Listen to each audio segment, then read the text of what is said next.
international master. Later that year, fittingly, he was awarded the title of International Grandmaster.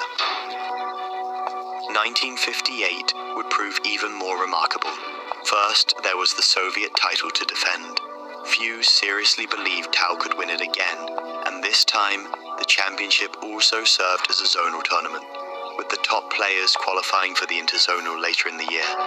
The field was stronger than ever, featuring Petrosian, Bronstein, Spassky, Averbach, Pologaevsky, Geller, and Korchnoi.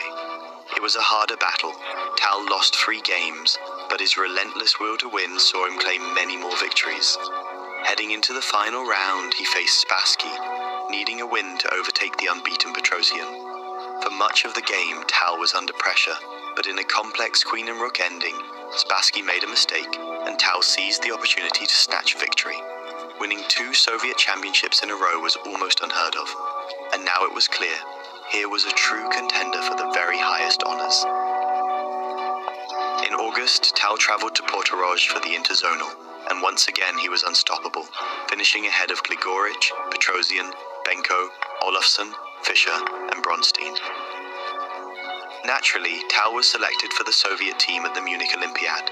He and Petrosian served as the first and second reserves, a pairing that caused much amusement at the time, and it proved to be a happy hunting ground for Tal, as he cut a swathe through the opposition, scoring an incredible 13.5 out of 15, the best individual score of the event.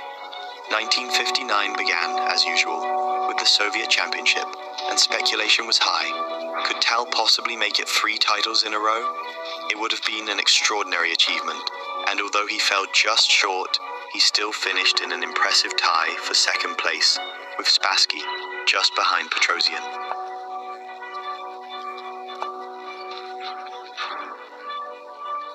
That summer, the Zurich Chess Club organized a strong international tournament to celebrate their 150th anniversary.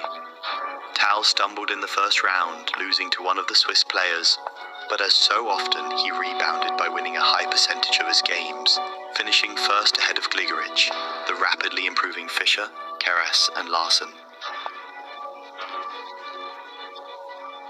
Still, critics pointed to his occasional losses against lesser-known players and wondered, how would Tal cope with the sustained, intense pressure of the candidates tournament, especially facing seasoned opponents like Smyslov? They were soon to find out. Played across Bled, Zagreb, and Belgrade, the 1959 candidates would be Tal's sternest test yet. Remarkably, he underwent an operation to remove his appendix less than 2 weeks before the tournament began. His second, Averbach, described him as pale and noticeably haggard, something that even his opponents picked up on, but the mountain air and serene beauty of Bled seemed to revive him. Although he lost to both Keres and Smyslov in the first cycle of matches, Tal won all his other games and shared the lead with Keres and Petrosian.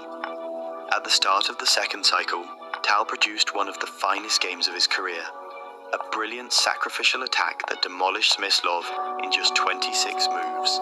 It was a masterpiece talked about and analyzed for years afterward. Smyslov never fully recovered from that devastating defeat, and it was Keres who managed to edge ahead by securing a second win against Tal. However, in the third cycle, Tal truly shifted into top gear, conceding only 2 draws in 8 games and defeating Keres in their individual encounter. By the start of the final cycle, Tal was a full 1.5 points ahead. He continued to dismantle the players in the lower half of the table, achieving a perfect 4-0 record against Fischer, and scoring 3.5 points against Gligoric, Olofsson, and Benko. Although he lost once more to Keres and was somewhat fortunate to win a lost position against Smyslov, he was able to secure a quick perpetual against Benko in the last round, sealing victory by a clear 1.5 points over Keres, with Petrosian a distant third, 3 points further back. It was an astonishing triumph for a man who, just 3 years earlier, had been virtually unknown on the world stage. Astonishingly, the 2 men who would now contest the World Championship, Mikhail Tal and Mikhail Botvinnik, had never played each other before. Botvinnik's dominance of Soviet chess was almost absolute, and his grip on the world title secured in 1948 had remained nearly as strong. Yet, in the first game, it was Tal who appeared more comfortable coming out the winner. 4 draws followed, and it seemed Botvinnik was easing his way into the match, until Game 6. Starting from an English opening that transposed into a King's Indian, Tal pursued his usual active approach.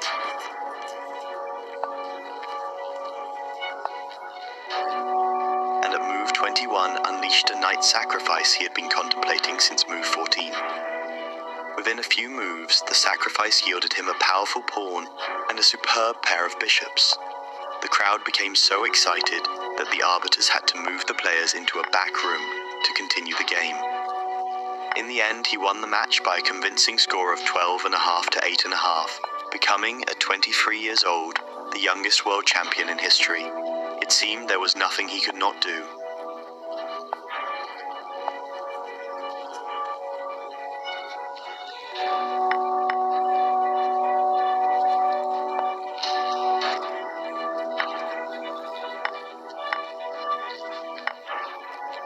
Sadly, it was not to last. Botvinnik again exercised his right to a rematch in 1961, preparing with typical thoroughness, while Tal, whose health was beginning to fail, either could not or would not prepare with the same intensity.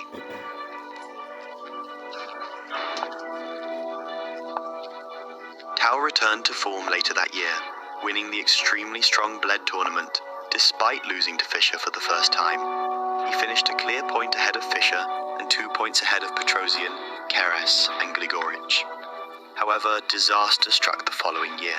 Favoured to win the candidates tournament in Curaçao, Tal started poorly, and it quickly became clear that something was wrong. His kidney troubles worsened, he had to be hospitalised and eventually withdrew from the tournament.